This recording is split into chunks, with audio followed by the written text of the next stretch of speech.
Peter Laviolette is named the new head coach of the New York Rangers. What kind of coach are they getting? We'll discuss on this special edition of Locked On Capitals and Locked On Rangers next. Your Locked On Capitals, your daily podcast on the Washington Capitals. Part of the Locked On Podcast Network, your team every day.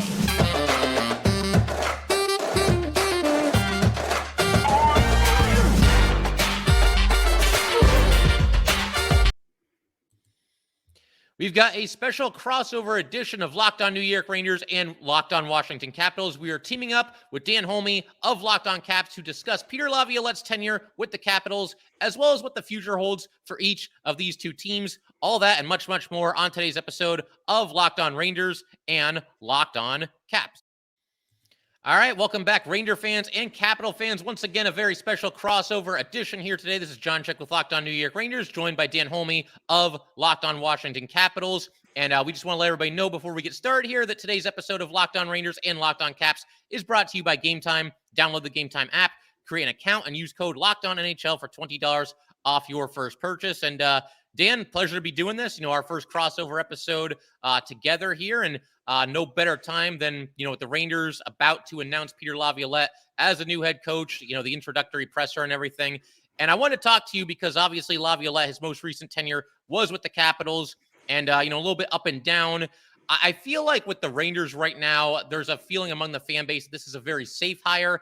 Doesn't necessarily mean it's a bad hire, but I want to kind of go back in time to when the Capitals first hired Peter Laviolette. How did you feel about that, Dan, at the time? Was he your top choice, or how did you feel? Just general thoughts on the initial hiring of Laviolette. I mean, I was excited when they hired him. It was a team that was kind of in transition. They won the Cup in 2018, and then they were still looking for that coach to try to get the most out of this era, this Alex Ovechkin era. So they went out and hired Peter Laviolette. I thought it was a good choice.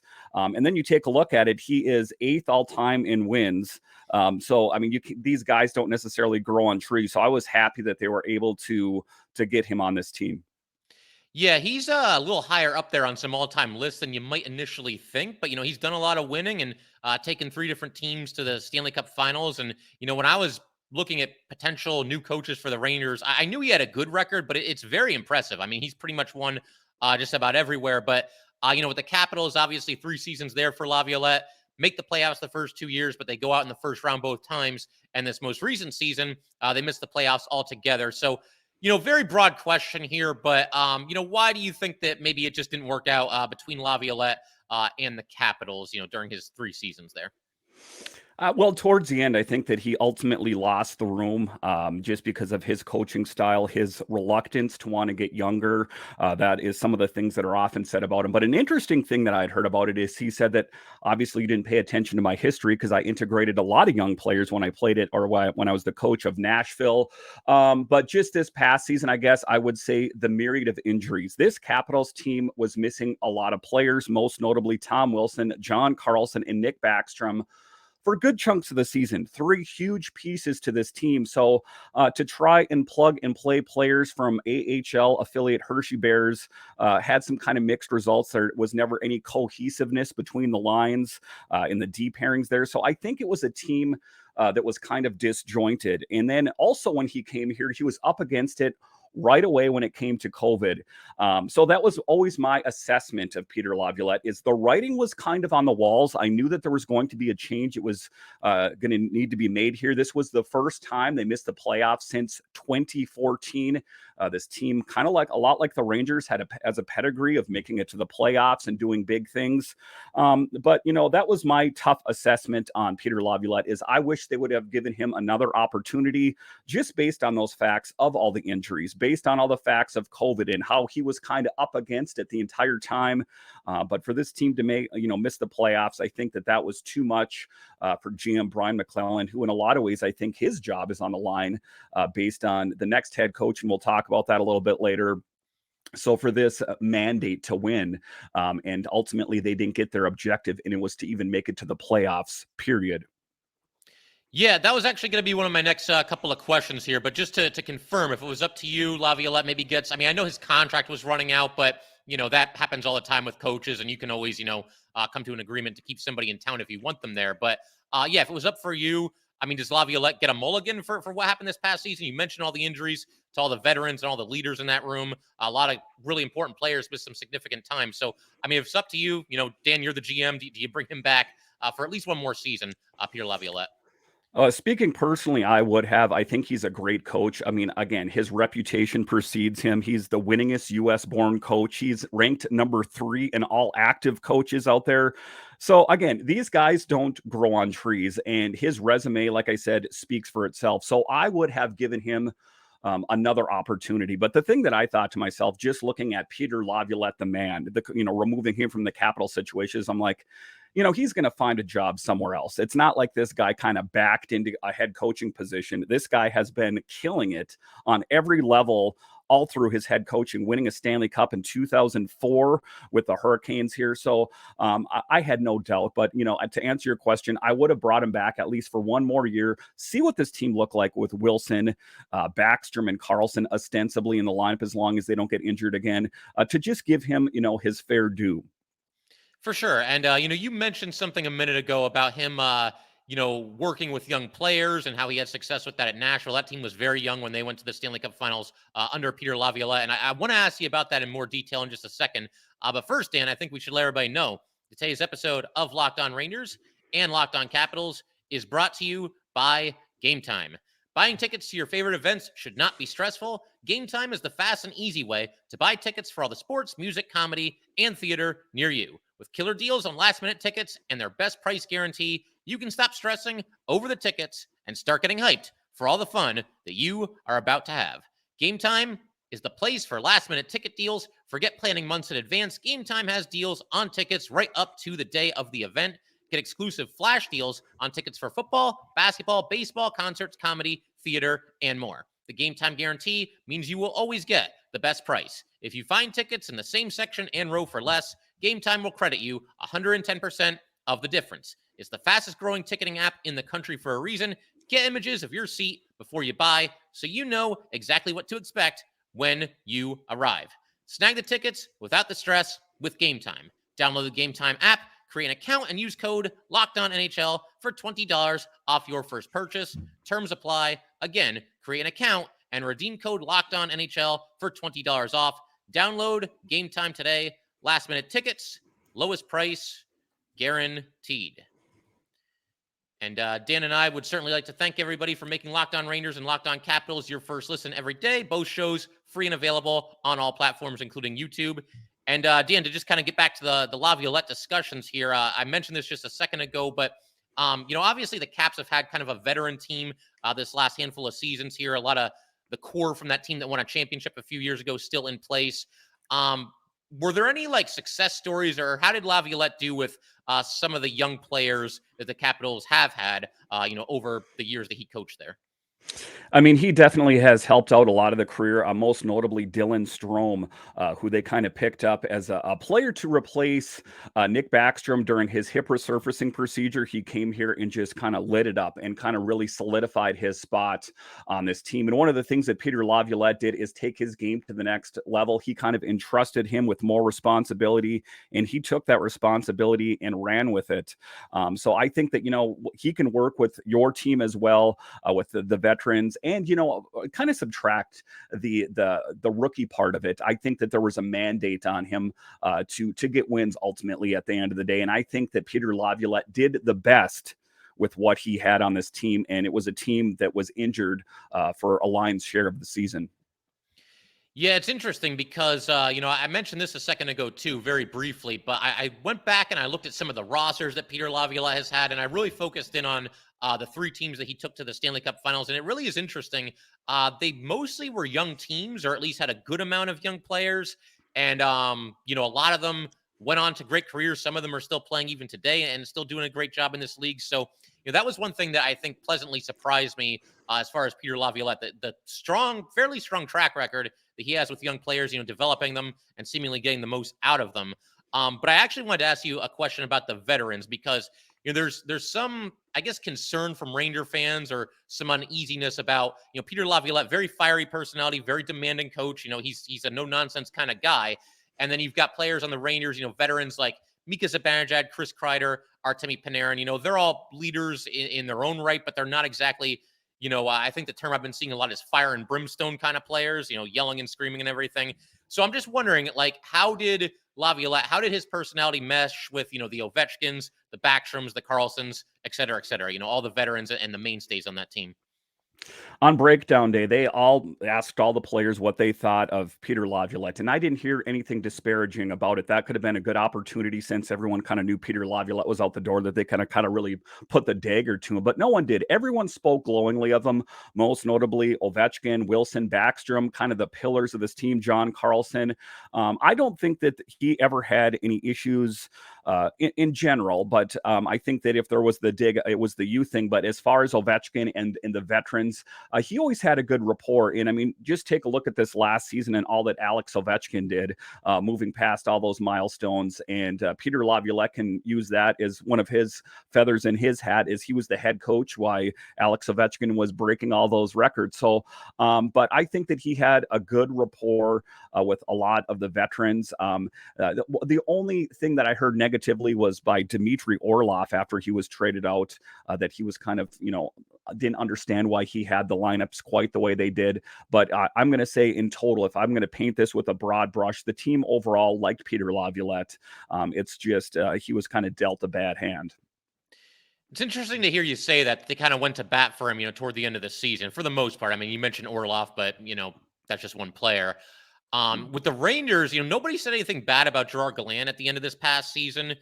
Not really, but sometimes I feel like you can almost say a lot without really saying a lot. Jacob Trouba said nice things about Gallant, but felt like he was kind of holding back and not really going all in. Nobody really, really, really went to bat for Gallant. And I like Gallant while he was here. I'll be, forever appreciative for that run that they had 2 years ago. I mean, he takes a rebuilding team to within 2 wins of the Stanley Cup Finals. So, that was a tremendously fun run for Ranger fans. But, the Rangers not the only team here with a new coach, Dan, and I wanted to get your thoughts. Certainly, we'll get back to Laviolette in a second, but while I'm thinking about it, let's talk about Spencer Carbery. What are your thoughts on bringing him in? Obviously, kind of a bold hire, just 41 years old, and his first time as a head coach in the NHL. So, any thoughts on him and what he could bring to the Capitals? Well, it's a bit of a contrasting difference. I'll speak briefly on Laviolette. Laviolette's mandate was to win games, to get the most out of this 2018 Rock the Red era. But things have changed. This is a league that has gotten younger and it's gotten faster. And I'm so sick of hearing it as a Caps fan about how geriatric this team is, that there has been a bit of a different mandate for Spencer Carbery. Of course, the above all end all is to win a Stanley Cup, of course. But there's also been a mandate by GM Brian McClellan on the new coach to bring along the young players, to get younger, to get faster, to finally bring that to fruition. We've heard about it for the longest time, but then you had Barry Trotz and Peter Laviolette, two coaches that were a little bit reluctant to bring along the younger players. So I think Spencer Carbery, based on his history with the AHL Hershey Bears, the ECHL Stingrays, he has a rapport with the Capitals' younger players that I'm excited at the possibility of what can be. The Connor McMichaels that are down in Hershey to finally get their opportunity to not just get a sample size on the big team, but to get a long look. Oftentimes they like to bring these players up and use them as healthy scratches up in the press box, but nothing's going to stunt or stymie a player's growth more than to watch the game up on top or relegate them to the fourth line in a position that's not native to them. So I think give Connor McMichael, I'm talking about the Caps here, a nice long look. Ivan Miroshnichenko, a top draft pick who's going to be in the Bears, potentially the Capitals this season. I'm excited at the possibility of having a head coach for the first time in quite some time that will finally utilize some of the youth and also, play in, of course, with the veteran-laden core as well. For sure. And to get back to Laviolette for just a second, Rangers and Capitals over the years, they've had a very spirited, very intense rivalry, a million meetings in the playoffs, all sorts of crazy things happening, 7-game series, going to overtime in 7 games, just a great rivalry. But for me, that rivalry between the Rangers and Caps almost, and not just for the Tom Wilson stuff. We can talk about that. That's a whole nother episode if we ever want to do a deep dive on that, Dan. But yeah, I mean, I just felt Laviolette got there and the Capitals, not that they were ever like what I would call a soft team, but it just felt like they started to play with such a mean streak and such an edge. And Rangers Capitals games, even this past season, I thought tended to get, pretty nasty. And that's kind of been Laviolette's MO, is that his teams are hard to play against. And, you're going to be in for a fight when you're going up against a Laviolette coach team. Did you sense when Laviolette got there that this team got a little bit more of a mean streak and played with a little bit more of an edge? Or am I overstating that a little bit? No, I definitely think that this team took its physicality to the next level. Again, like you mentioned, Tom Wilson, who's just intrinsically a physical player at the time, Garnet Hathaway, just to be that intimidation factor. I think to a certain extent, you saw the Capitals minus Tom Wilson, their biggest physical piece out of the lineup for a good chunk of the season. And you saw a lot of teams try to take advantage of the Capitals because they knew they were missing a lot of their physicality. I think that they tried to remold certain players to be those physical players. See Anthony Mantha, who is a big gangly guy, but not intrinsically a tough guy. But I think that Peter Laviolette does like to push the buttons. I think he likes to push the agenda of being a tough, strong team if he has the players at his utilization. I know in previous seasons you've had Reeves and players like that kind of bring that physicality as well. But I think that will be one thing that will be big for the Rangers, is their physical presence. And if they're the physical players on the Rangers, he's really going to dial it up and make it a Rangers team that is going to be one to be feared. Because to a certain extent, you took a look at the Capitals, a lot of, like you were speaking of, didn't want to play the Caps because of a certain physical aspects. He is going to dial in the physicality of the Rangers player and make the Rangers a team as well that's going to be feared and you better not mess around with. Yeah, I think that'll be music to the ears of a lot of Ranger fans. I mean, you know how it is in this league, Dan. Everybody always wants to get a little bit tougher, a little bit more physical, a little bit grittier. And, I think the Rangers, one of many teams in this league that could stand to benefit from that. And if Laviolette's going to instill that in them, I think that's certainly a good thing. What else did I have for you here? So, I've always just kind of gotten a sense with Laviolette that he tends to just, kind of go with the guys that are playing well on that night. I was watching a couple old episodes of Road to the Winter Classic with the Rangers and the Flyers, and that's been fun to look back on. But it seems like he kind of just defers. Like he's not too worried about a player's status or anything like that along those lines. It's more like who's getting the job done tonight, who's delivering, and they're going to get more ice time. I mean, is he still that way? Was he that way with the Caps? Yeah, I mean, kind of like what we were talking about earlier. Everyone said, why not the youth? Because he wanted the sure thing. He wanted the cap. Listen, he said, I got hired to win games for the Capitals. I didn't get hired to bring along the youth. And I'm sure it's going to be the same thing with the Rangers there, is that the Rangers brought him in to win games, period. He's not going to worry about, individual player stats and that kind of thing. I didn't think he ever really catered to Alex Ovechkin. I just think that Ovechkin is just that kind of player. He makes it happen. So I think that, that'll be the same thing with the Rangers. His above all end all is to make the Rangers the top. And they did really well last year. I mean, that you cover the team, but not good enough to take them over the top. I think that Laviolette, at least potentially on paper, could be that head coach to take the Rangers to that next level. Sounds good. And I figure we can keep everything rolling in just a second here, Dan. We can do just some general, Rangers, Capitals talk, what's the future hold for both teams and what they might do in free agency. But would you like to let everybody know about our wonderful sponsor, Bird Dogs, before we do all that? I would. I love me some Bird Dogs. And why do I love them? Because cargo shorts. Let's face it, you should have thrown those things in the garbage 20 years ago. Bird Dogs are made out of stretch khaki shorts. They're designed to fit slimmer through the thigh and leg, giving you a truly sculpted look. Bird Dog shorts do the exact same thing as Lululemon, but fit way better. They fit way better than regular shorts and are made of a stiff, restricting cotton. Bird Dogs fixed this issue by inventing cloud knit fabric that look just like khaki but stretches, so they give you a way slimmer look, and that's what it's all about, looking fashionable now these days. So go to birddogs.com/lockedonnhl for a free Yeti style tumbler with your purchase. That's birddogs.com/lockedon for a free Yeti style tumbler. I don't know about you, but I have been using my tumbler every day, put my coffee in it on the way to work. It keeps it nice and warm all day. You won't want to take off your Bird Dogs. We promise you. All right, and I figured, Dan, we can go ahead and keep everything rolling here. Just with some general Rangers and Capitals talk to kind of wrap up our first ever crossover episode together here today. And, one question that I for sure have about the Capitals, obviously we've talked about this on and off throughout this whole episode here, but a lot of that core from the championship still in place, Ovechkin, Backstrom, Carlson, Wilson, Kuznetsov. So, I mean, do you keep rolling with this team? Is there any idea of maybe looking at a rebuild given the fact that these guys are starting to get up there a little bit? or do you kind of, go all in and let this team have at least one or two more shots out of here, given the fact that they somewhat recently delivered a championship? So the mandate that's been put out there by GM Brian McClellan and Ted Leonsis, the owner, is a retool, not a rebuild. There Right. were certain promises that were made to Alex Ovechkin that he would play on a competitive team. He doesn't want to be on a team where he's, playing with a bunch of unknowns and not getting him to his goal to win another Stanley Cup. Some of the things that he's talked about is, of course, I want to pass and beat Wayne Gretzky, but I also want to win more cups within the next 3 years. That's what he's under contract. He might get an extension there, but those aren't going to be his prime years, suffices to say. So that's what the Capitals are going to do. They are going to integrate, pieces here and there. You saw what they did with Dylan Strome and Connor Brown last season.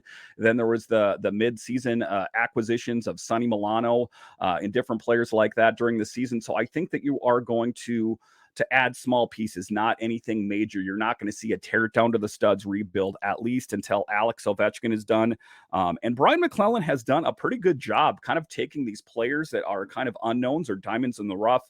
Nicholas Abe-Kubel, another guy that kind of came to this team, got an extension, and just finding really great players on the cheap. Because as I don't know how your team is, but the Caps are up against the cap, so they don't have a lot of flexibility that way. So it is going to be interesting at free agency to see what this Capitals team does to try to get them over the hump to be the next best team, making it to the playoffs, period.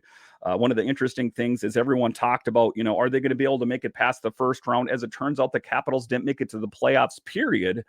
That's my goal for this team next year, as at least to make it to the playoffs and hopefully a cup. And I think they're going to have to make some changes to do that. But I think that is what they're coming up. There's going to probably have to be some big pieces moved out to bring some big pieces in. The scary thought is some of the names that I'm hearing out there that might potentially be moving out to bring those pieces in. That's an interesting thing for the Caps.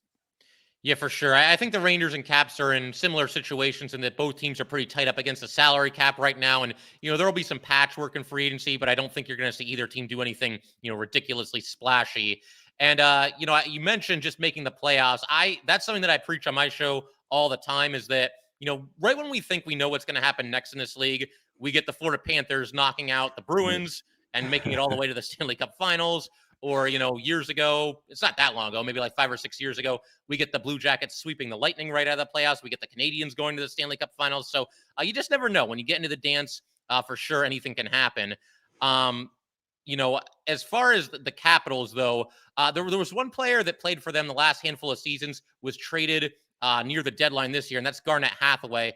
He's somebody that I actually talked about in a recent episode. I'm kind of trying to pinpoint different Ranger free agent targets. And I think he would be a good fit, just a blue collar, hardworking player. So I know I'm not the only Ranger fan that's interested in Hathaway. Obviously, he played for your team for a couple of years there, Dan. So what can you tell us about Hathaway as far as, what he brings to the table? And, is he that guy that kind of plays every shift like it's his last and just gives you an honest effort every night?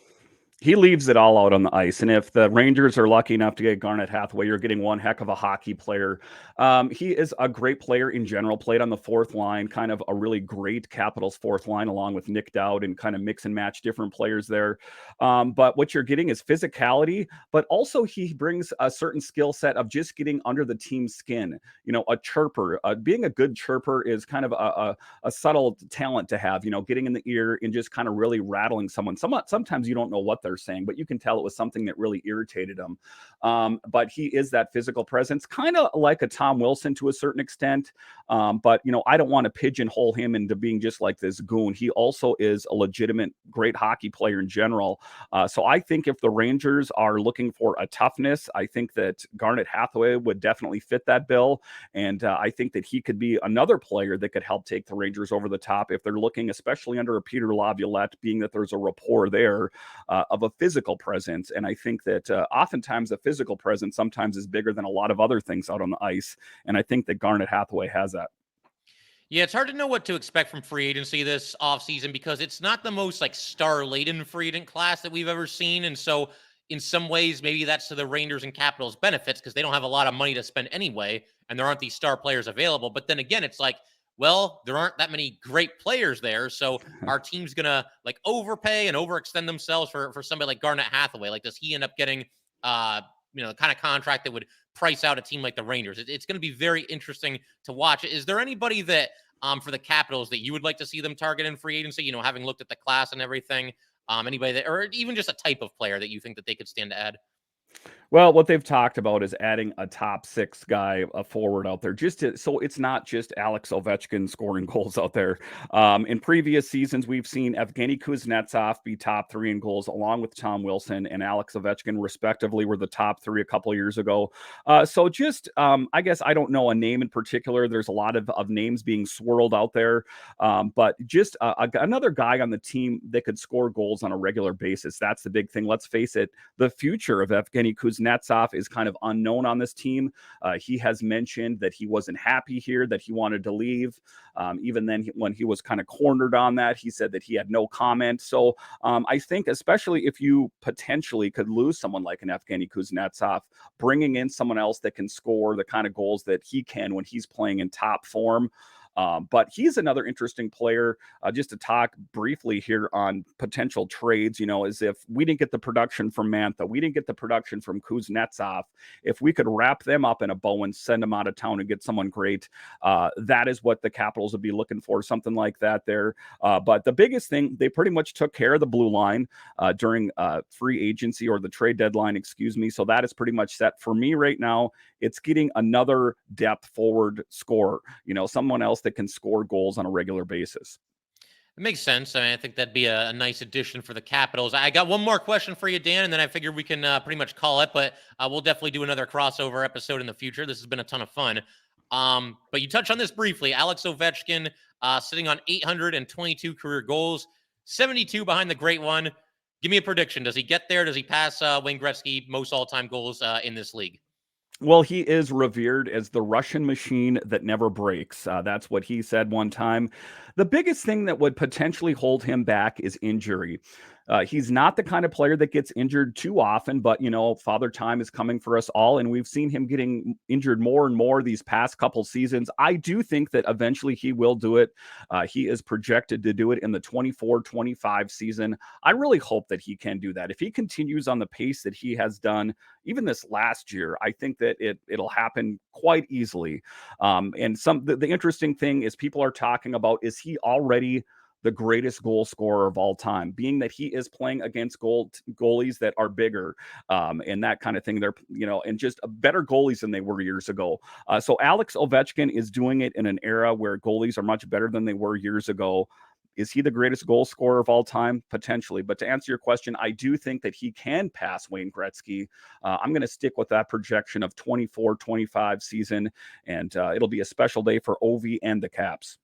It will. It's going to be fun to track it. And I hope that it's one of those things that, increases the popularity of hockey. I mean, this is one of the big ones. This is one of the big records in sports. And, a lot of people thought that it would never fall. And Ovechkin, he's clearly at least got a shot at it. And it's going to be fun to watch and see how it plays out over these next few years. But, Dan, I figure we can pretty much end there. But this was a ton of fun.